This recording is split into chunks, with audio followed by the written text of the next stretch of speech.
Ladies and gentlemen, welcome to another edition of the Dan Mitchell Show. Major NFL news that you probably didn't miss, to be completely honest with you, because let me tell you what, ripples have been forced around the NFL with the biggest piece of news that we ended up seeing. And that was, of course, Myles Garrett just decided to stay with the Cleveland Browns.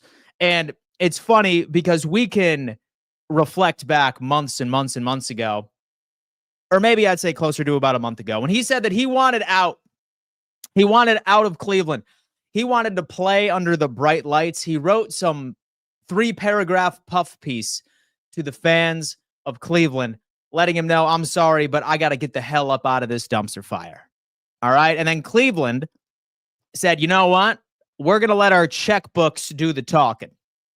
And they ultimately ended up giving him a $40 million per year deal, guaranteeing $123 million, making him the highest paid non-quarterback in the NFL. Now, so to be completely honest with you, I think this is going to last all but 6 hours until we see a Jamar Chase deal or maybe even a Micah Parsons deal, which like ripples are all over the place.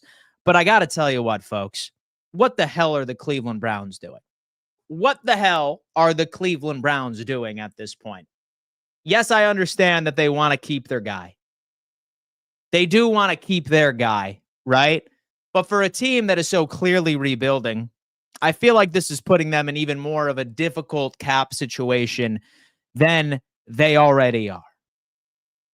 They signed the Deshaun Watson deal, which they had to restructure just to get cap compliant. They just ended up extending Myles Garrett. I have no idea where their cap room is right now. And it's just completely backwards to me why this team would do this, right? I understand that they didn't want to do anything that was going to hurt their possibility of being competitive within the next couple of years, right? I honestly think that that wasn't their true intention. But how exactly are you supposed to rebuild the team after a terrible quarterback contract and then also add this onto your books? How is that going to happen? How is that going to benefit the Cleveland Browns moving forward? It doesn't really make a lot of sense.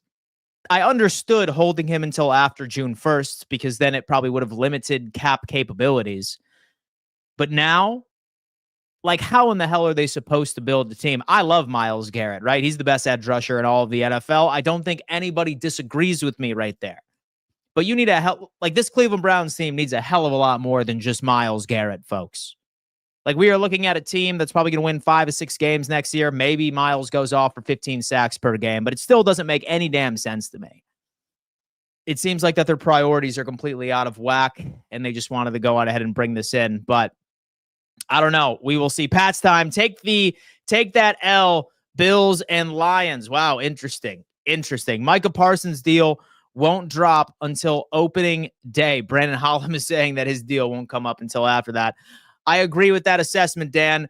100. Like, look, I understand that Myles Garrett is a hell of a damn player. He is. But I think we can all agree that the Cleveland Browns need a hell of a lot more on this team to be competitive in the near future. They need a hell of a lot more than all of this. So I'm curious to see. Say that I'm Stefanski right now. I'm sweating, and I know that I need to be job searching for next offseason.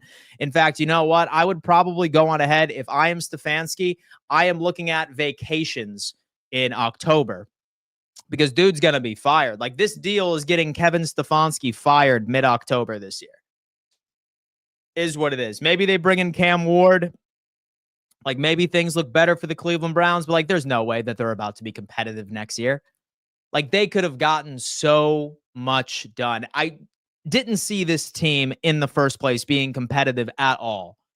I did not see them being competitive at all in 2025, but I at least thought that with the Myles Garrett potentially moving on from him, that they would have been able to acquire, you know, some nice pieces here and there, some more draft capital to really end up putting the rebuild in the right direction. But I think this signing has just put the Browns back, has set the Browns back an additional 4 to 5 years. And in all reality, it could have taken them 2 to 3. That's That's my thought on the Myles Garrett situation, but let's hear exactly what the chat has to say about all this. Have to give a giant shout out to BetUS, folks. BetUS is the #1 sports book on the face of the planet when it comes into everything and anything sports betting. And it even has all of the futures for upcoming NFL free agency where you can bet exactly where some of these pending free agents are going to land. Will the Minnesota Vikings trade J.J. McCarthy before 2025 or 2026? Yes, plus 1,600. Several other lines that we can go on ahead and play with. Now, matching 150% of your first deposit all the way up to $2,000. And then also 125% of your second and your third deposit up to the exact same figure.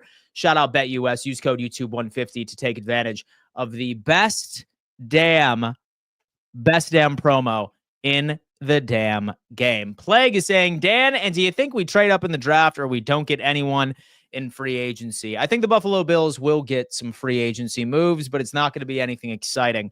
I can promise you that. We have Micah Parsons is loving life right now. He is smiling ear to ear because when you see contracts like this, folks, and you hear, oh, he is now the highest non-paid quarterback in NFL history. Well, let me remind you, folks, just 24 hours ago or 48 hours ago, we saw Max Crosby become the highest paid non-quarterback in the NFL. That lasted literally 24 hours. Do not be surprised if in, I'd say, a day or two, we see somebody beat Myles Garrett. In fact, you know what? Don't be surprised if 2 or 3 players after this become the non-highest paid QB in the NFL. When the season starts, folks, Myles Garrett will not be the highest paid non-quarterback in the league.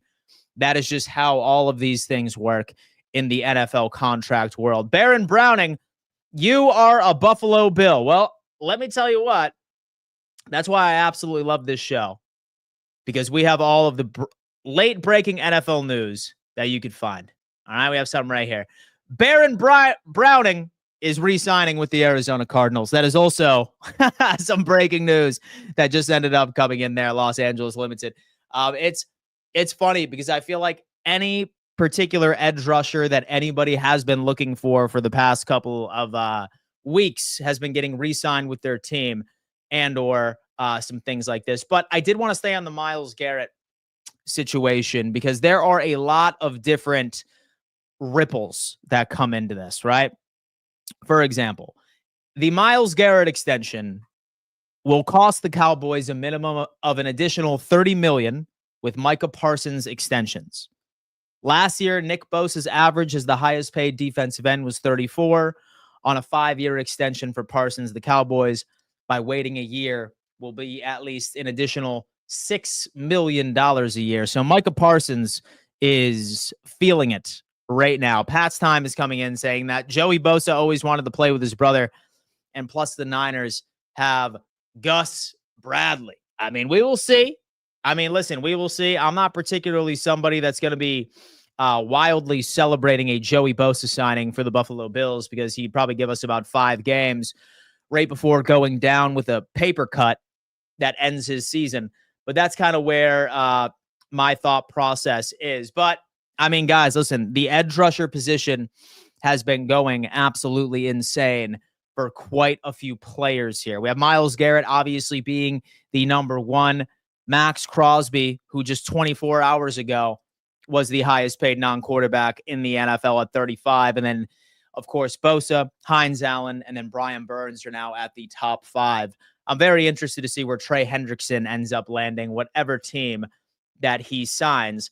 Tom Pelissero, he ended up giving an update on what the Jamar Chase situation looks like after this shot heard round the world, where he says, meanwhile, the Bengals, who have publicly stated that they'll make Jamar Chase the highest paid non-quarterback in the NFL, now have a new bar to clear with the division rival Browns signing Myles Garrett to an extension worth $40 million a year. So this Myles Garrett move, this is largely the Cleveland Browns saying, you know what? My ship is sinking. So is yours. Especially against a divisional rival. These dudes are sitting here saying, you know what? We are going down. You're going down with me. All right, Cowboys, you want to pay Micah Parsons? Guess what? You better beat our Myles Garrett contract. I know we're screwing ourselves, but in turn, we're screwing you as well. Same thing with the Cincinnati Bengals. They just looked at the Cincinnati Bengals and they said, good luck, Cincinnati. Now you got to pay Jamar Chase $45 million a year, $42 million a year to even be competitive after you promised him he'd be the highest paid after this. So it's some wild stuff here. Good morning, Dan. Who is starting at question mark spots on the D in 25 with you running the franchise? Dan, who is starting at question mark spots on the defense in 25 with you running the franchise? Jonas, that's a great question, man. Listen, as many of you guys know, I am a diehard Buffalo Bills fan. I know, surprise, surprise, with my background here. This is what I would do. One tech defensive tackle has to be addressed in the draft. I want Derek Harmon and or Kenneth Grant. I'm fine with either of those two. I am also going to end up bringing in an Asante Samuel Jr. for a CB2. He's 25 years old. He's coming off of an injury while he was with the LA Chargers. I would love to bring him in. He'd be, I'd say, relatively cheap, around $7-8 million a year. Free safety. Give me Jeremy Chin. And those are the two free agency acquisitions I would be excited about. Right over there. And then as far as everything else, like, we just run with that and we add some additional depth pieces here and there. But as far as starters, I would love Jeremy Chin for a free safety and give me Asante Samuel Jr. For the CB2. Dan looks upset. He's not getting an edge rusher. Nah, trust me, man. Listen, we don't need just an edge rusher. We just need somebody that is a game wrecker on the defensive line. Could be interior, could be an edge. I hope Micah gets the contract he deserves, but the Cowboys just don't want to pay him, and Jerry is too cheap to pay his players. It's Jerry Jones and it's Mike Brown from the Cincinnati Bengals who are just too cheap. Although that Jerry Jones did once say, he says, I don't know if you boys have ever seen my hand shake when I wrote a check. Did you now? Yeah. Oh, my God. Jones makes me laugh. I can tell you that. Brown's just mad they can't get rid of Watson, and they wanted to give the middle finger to the rest of the NFL world, hoping that they had an opportunity of getting that done. Both Browns and Saints are screwed at quarterback, which is a great take, because one of the biggest news pieces that broke last night that I'm glad you ended up bringing up, and by the way, we could talk about this Von Miller sort of release, but that's not necessarily what I was looking for at this point. We have to go deep into this. Zach Ertz back to the Washington Commanders. Man, we had a lot of things break last night. All right, what else is going on? And the Vikings are trying to sign Aaron Jones before free agency. We heard that. The Rams have lowered the offer price for Cooper Kupp. Steelers have reached out to the Seahawks about DK Metcalf. That is also something. But the big piece that I wanted to discuss was this. The Saints. Why in the hell have the New Orleans Saints decided to commit to Derek Carr? Man, listen, I understand their cap space is a massive issue, and that was probably one of the only ways that they could have become cap compliant at this point. But they are converting Derek Carr's base salary into a signing bonus to keep him in New Orleans and free up $30 million in overall cap space. If I am a gambling man, I want to say that they are still over the cap. But let me see. Spot Track Saints. I want to say that these guys are still negative $7 million in overall cap space. So they still need to make some moves here and there. But quite frankly, they had no other choice.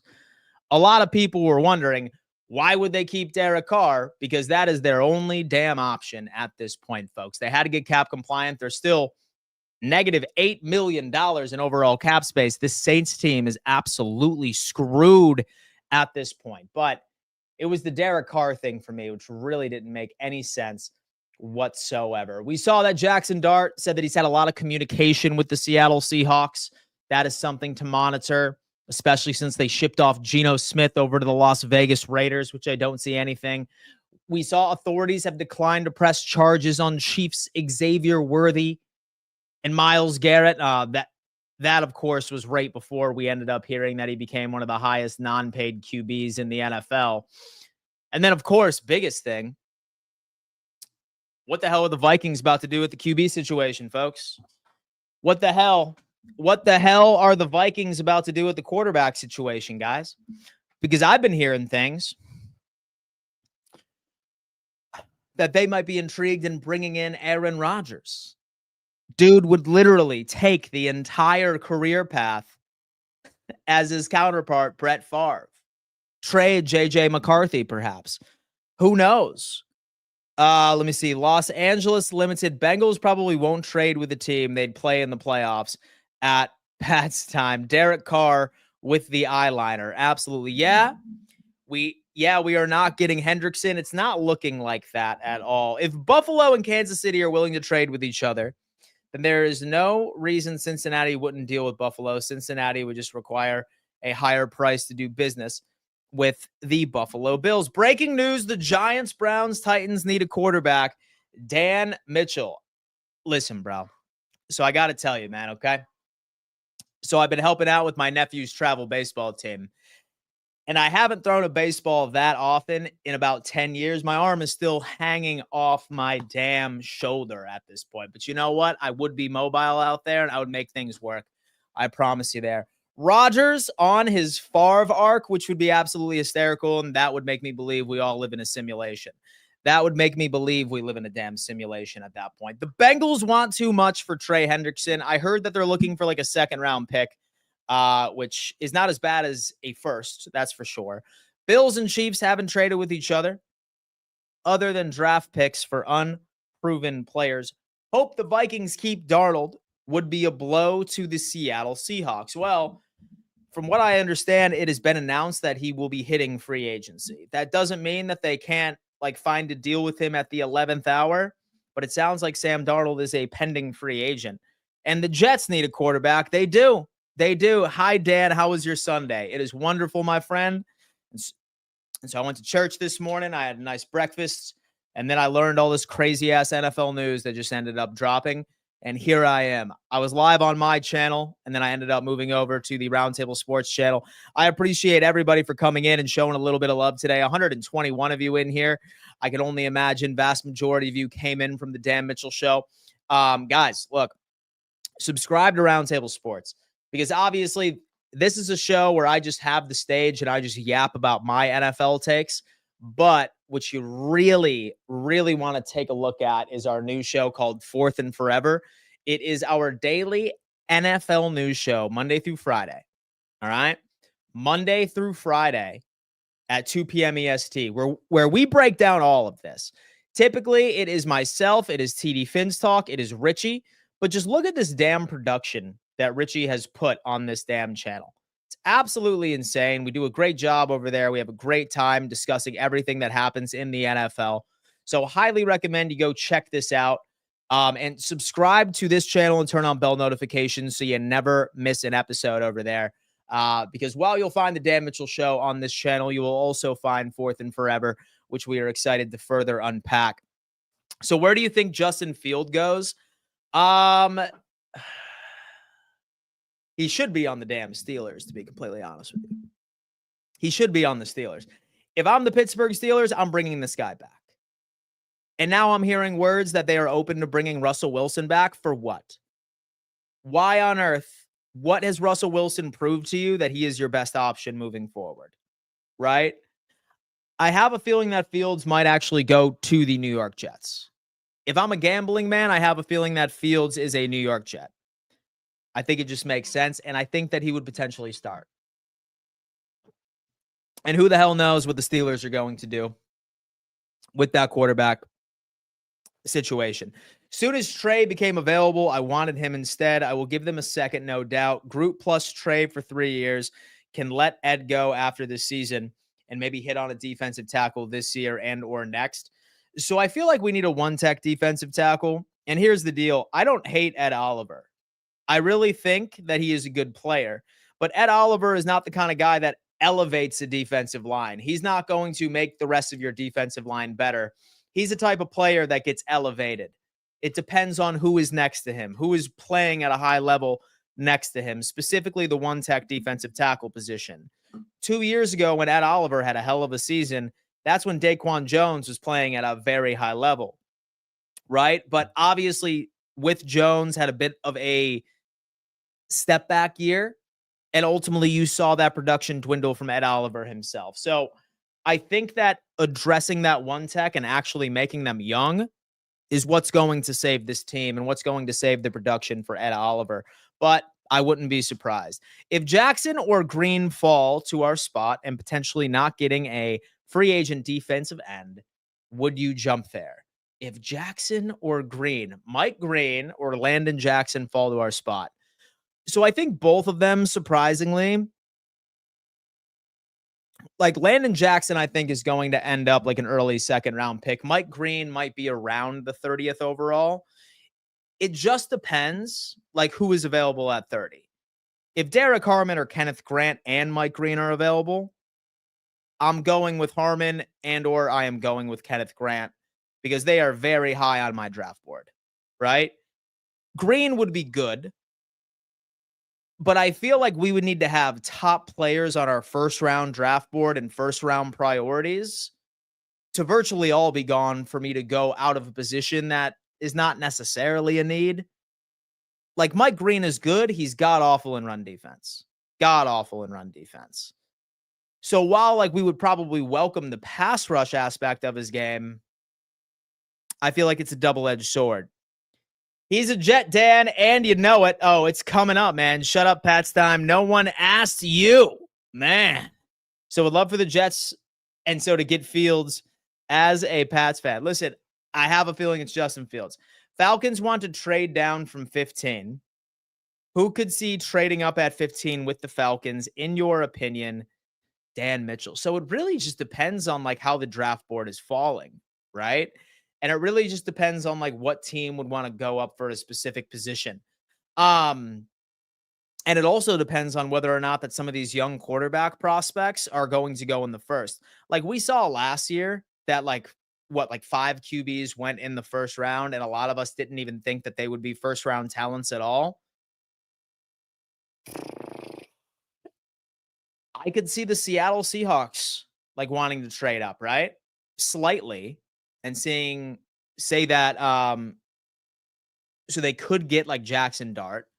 I don't see the Bills doing it. But I don't know, man. Listen, soon as when free agency is over with, that's when I think I'm really going to be able to start cooking as far as I'd say my draft predictions, because now we're going to see where teams are prioritizing how they plan on building these rosters. Heard Green was a weird case. I am good. I will bet, and the Patriots win a playoff game before the Jets and or the Dolphins. I agree with you, and here's what I have to say. I think the Patriots are second place in the AFC East and make the playoffs next year. Not unless they royally fuck it up, because they have all the cap space in the world, so they could very easily fill in quite a few holes immediately. They could go Travis Hunter. They could go in offensive linemen. Now that Ronnie Stanley was taken back in from Baltimore, who I thought was like a great target for New England, they could go offensive tackle, like right within their first overall pick, and or they trade down, right? I could see a Kelvin Banks like rolling right over to the Patriots. But I don't know. We have Big Papa Bill. Bean, trade that third round pick already for Hendrickson. We don't have a third round pick, surprisingly enough. Matthew is saying Jets are winning the division. Matthew Smith. Wow. Dude, look at that, man. Dude, listen, I love the confidence. I really, really do. I love the confidence, man, from the rest of the AFC East people that come in here and show their love, man. I appreciate that. All but to get disappointed once again. Falcons want to trade down to 15. Who do you see that going to? What about me, Dan? What about you? No, I'm just kidding, man. What's up, man? Hope all is well. But anyway, guys, we have a couple of things that we need to discuss. Let's go on ahead and scroll on down and see if there was anything else that is broken since we have gone live this morning. As the Cowboys keep dragging their feet and as the non-QB market keeps climbing, will they eventually pay Micah Parsons or will they trade him? I mean, dude, that Myles Garrett contract is not doing them any favors whatsoever. Micah Parsons could potentially be traded, folks. He could be the dark horse trade of this offseason. of this offseason. Finns get the number 1 pick. Oh my God, Matthew.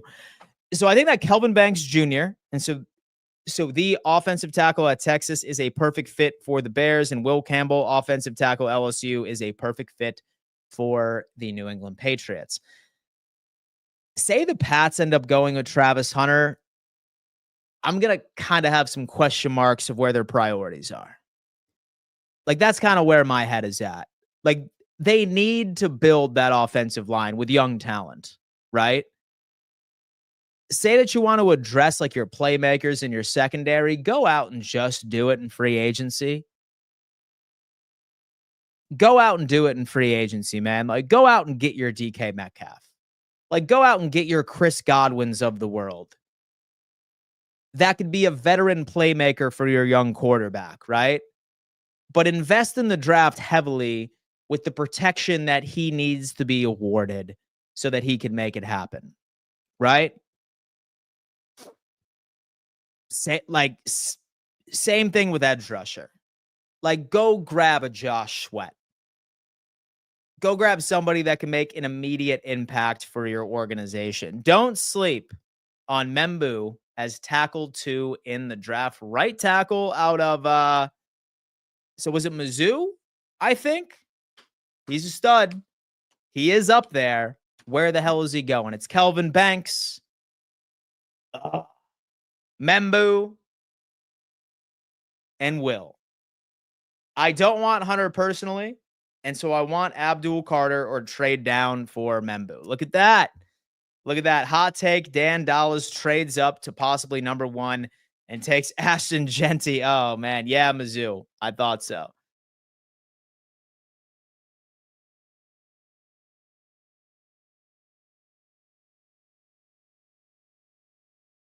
Sorry, folks. Had no idea what happened there.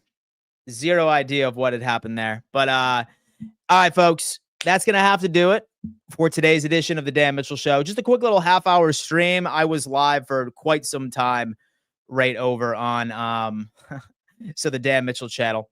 Sound off in the comments and let us know your thoughts. Subscribe to the channel if you haven't already, and make sure you tune in tomorrow to Fourth and Forever at 2 p.m. EST, because we're going to be having a hell of a damn episode. See y'all soon. I'm going to enjoy the rest of my Sunday, and we'll see you here later. Peace.